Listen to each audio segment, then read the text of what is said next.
Bab 217. Setelah Du Mingyu menutup telepon, dia berkata kepada Jai Rui, "Tidak masalah, keluarga Du saya setuju untuk bertaruh pada semua cabang, barang antik, dan rumah lelang pavilion Qianyu. Tetapi keluarga Guo Anda perlu mengambil semua saham teknologi Heng Yuan sebagai taruhan." Heng Yuan Teknologi adalah salah satu dari 10 perusahaan teknologi teratas di Daxia. Ini juga merupakan perusahaan yang paling menguntungkan di semua industri keluarga Guo. Nilainya mendekati 60 miliar, yang sedikit lebih tinggi dari nilai semua cabang pavilion Qianyu, barang antik, dan rumah lelang. Tapi Hao Kun Qin tidak peduli dan berkata langsung, "Ya." Belum lagi, nilai teknologi Heng Yuan adalah miliaran lebih dari taruhan keluarga Du. Bahkan jika itu lebih dari 100 miliar, tidak masalah. Karena dia, keluarga Guo tidak bisa kalah. Du Mingyu mengalihkan perhatiannya ke Jai Rui, "Jika itu masalahnya, maka buatlah 2 buku pertempuran baru." Jizhen mengangguk. Menurut taruhan yang baru saja dibahas, 2 buku pertempuran baru telah dibuat, ditandatangani oleh Du Mingyu dan sidik jarinya. Kemudian masing-masing mengambil tantangan. Saat keduanya menandatangani buku perang dan menekan sidik jari mereka, taruhan selesai, dan tidak ada yang bisa kembali. Guo Xiaohan, siapkan dokumen transfer teknologi Heng Yuan ketika Anda kembali. 3 hari kemudian, teknologi Heng Yuan akan menjadi milik keluarga Du saya. Du Mingyu mengangkat tantangan di tangannya dan berkata dengan provokatif. "Du Mingyu, saya menyarankan Anda untuk menyingkirkan pemikiran ini. Keluarga Du tidak akan bisa memenangkan pertempuran harta karun dalam 3 hari, jawab Jai Zhen dengan tenang. Dengan Hao Kun Qin sebagai dukungan dari keluarga Guo, hasil dari pertempuran harta karun sudah ditakdirkan sejak awal.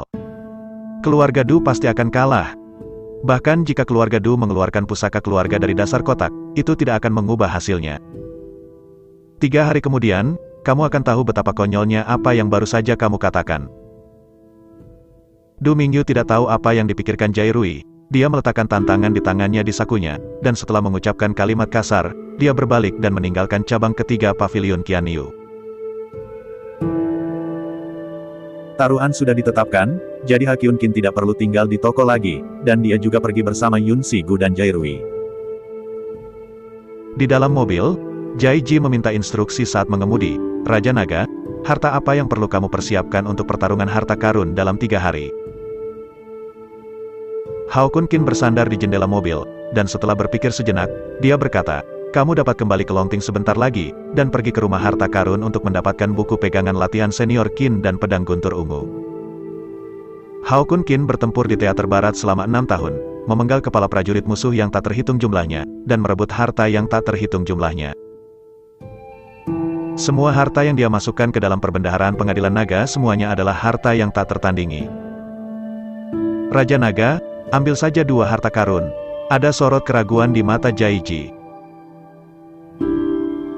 Dobao mengadopsi sistem permainan 3 terbaik dari 5, yang lebih baik dari 5 putaran.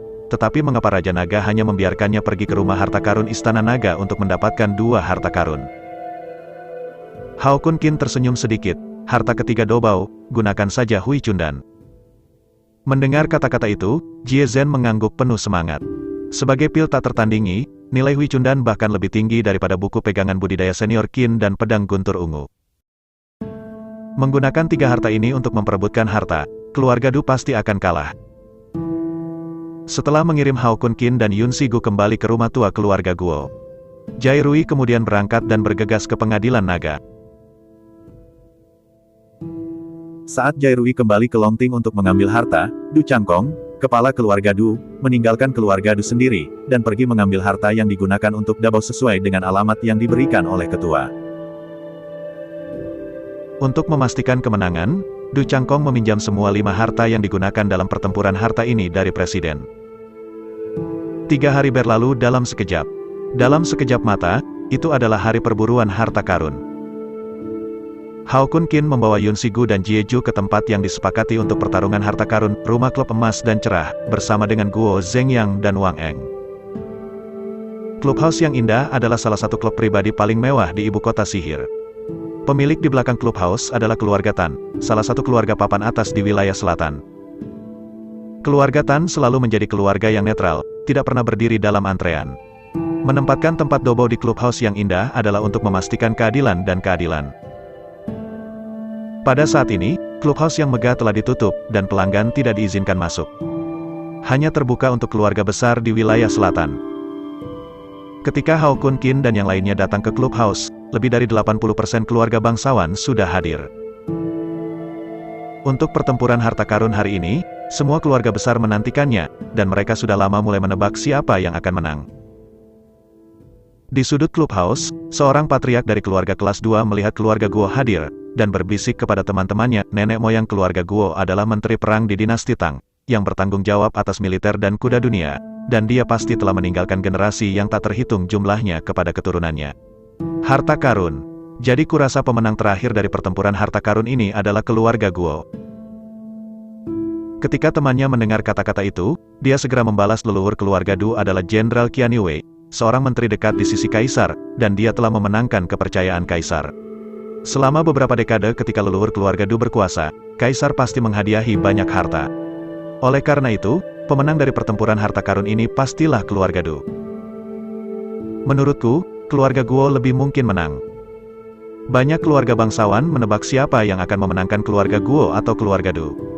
Masih banyak keluarga bangsawan yang berspekulasi tentang bagaimana keluarga Guo dan keluarga Du akan bersaing satu sama lain.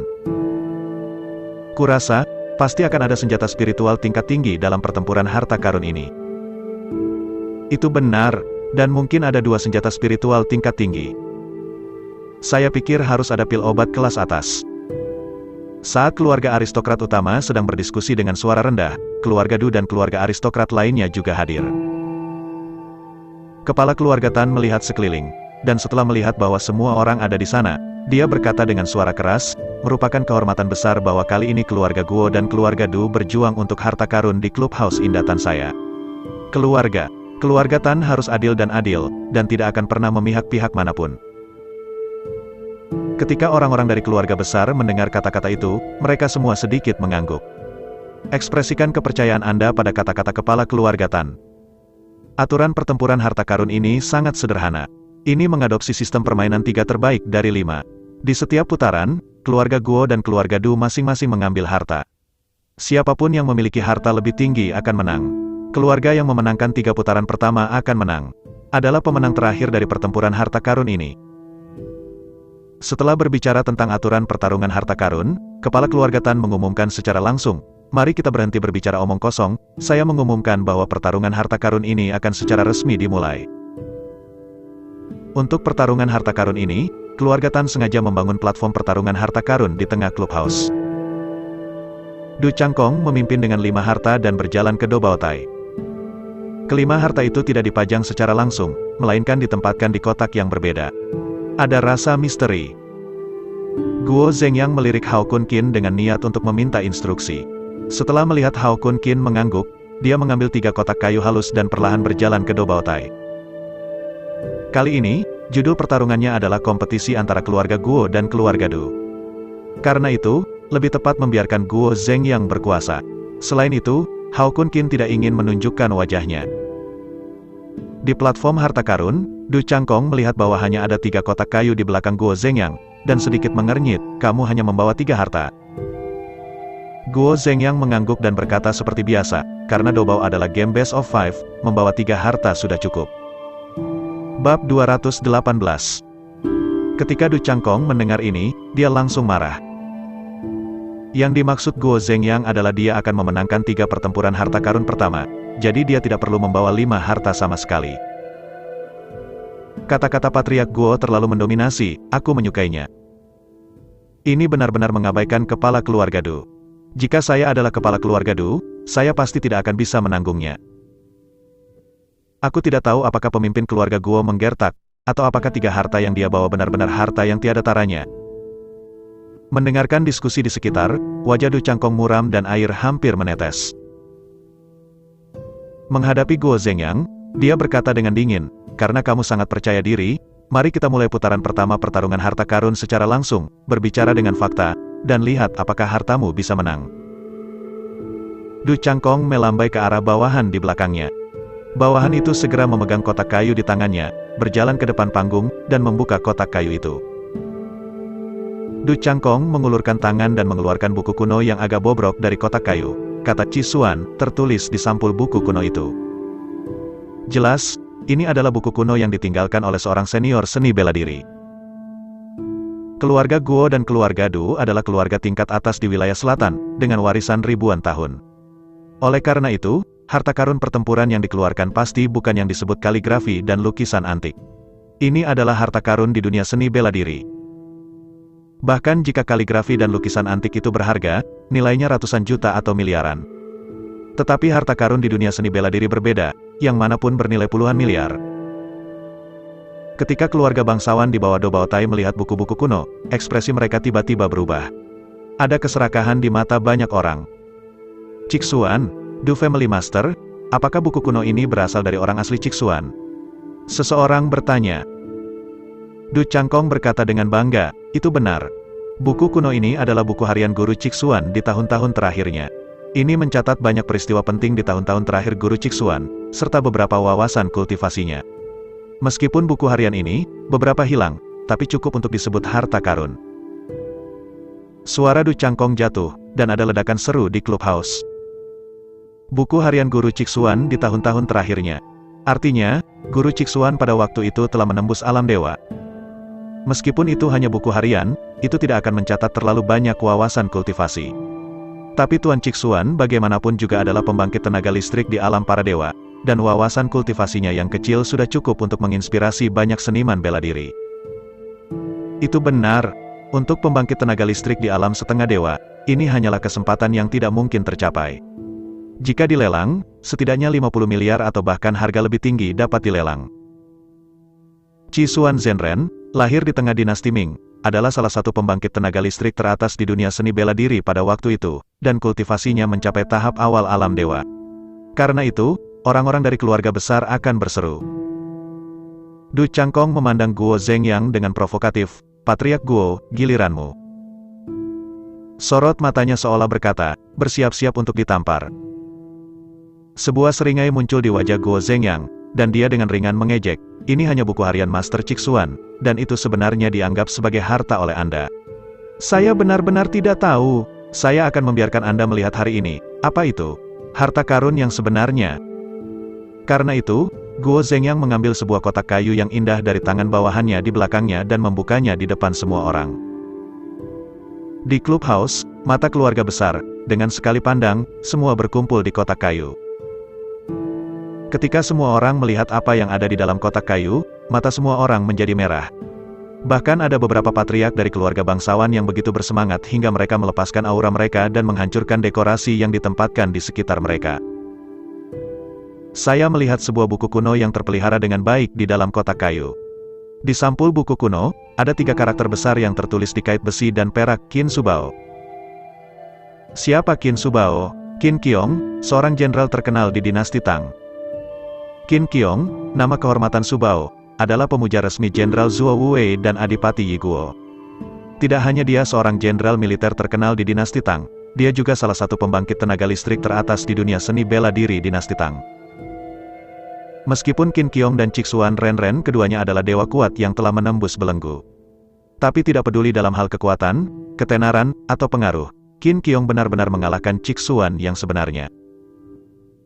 Anda harus tahu bahwa Qin Qiong dinobatkan sebagai dewa pintu oleh generasi selanjutnya. Sepanjang sejarah kerajaan Gritsia, meskipun tidak banyak orang kuat di alam dewa yang telah menembus belenggu, mereka pasti tidak banyak. Namun, hanya ada beberapa seniman bela diri yang kuat yang telah dianugerahkan dewa oleh generasi selanjutnya.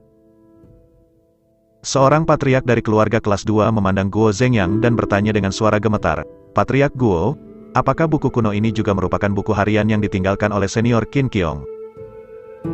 Dia menanyakan suara orang-orang yang hadir. Semua mata tertuju pada Guo Zhengyang, menunggu jawaban Guo Zhengyang. Tidak. Jawaban Guo Zhengyang membuat semua orang terlihat kecewa. Hati Du Changkong yang menggantung benar-benar terlepas. Jika Guo Zhengyang mengeluarkan buku harian Qin Qiong, putaran pertama Do Bao akan berbahaya. Tepat ketika dia akan mencibir, kata-kata Guo Zhengyang berikutnya tiba-tiba mengubah ekspresinya. Buku kuno ini adalah buku pegangan latihan yang ditinggalkan oleh senior Qin Qiong setelah menembus alam para dewa. Buku ini mencatat banyak pengalaman kultivasi senior Qin Qiong.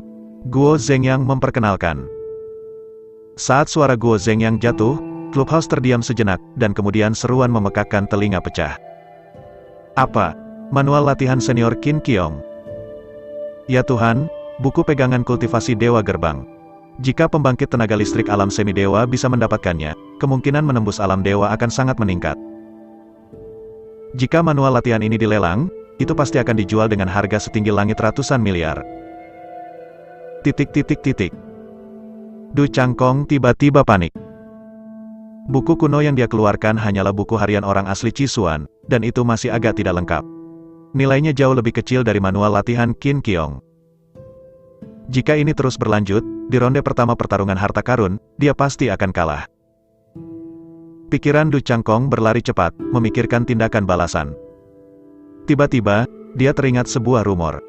Melihat Guo Zhengyang, dia bertanya dengan keras, ada desas-desus bahwa keturunan keluarga Qin tidak memenuhi harapan mereka, dan menjual harta yang ditinggalkan oleh leluhur Qin Keong kepada keluarga kaya asing ratusan tahun yang lalu. Oleh karena itu, bahkan jika senior Qin Keong memang memiliki buku pegangan latihan, dia akan tetap itu harus di luar negeri. Bagaimana keluarga Guo Anda bisa mendapatkannya? Pemilik keluarga mencurigai bahwa manual latihan ini palsu. Meskipun kerajaan Xia besar sangat luas, keluarga besar telah mewarisinya selama ratusan tahun, bahkan ribuan tahun, dan mengetahui banyak rahasia. Masalah keturunan keluarga Qin yang menjual harta leluhur mereka adalah rahasia, tetapi banyak keluarga bangsawan mengetahuinya.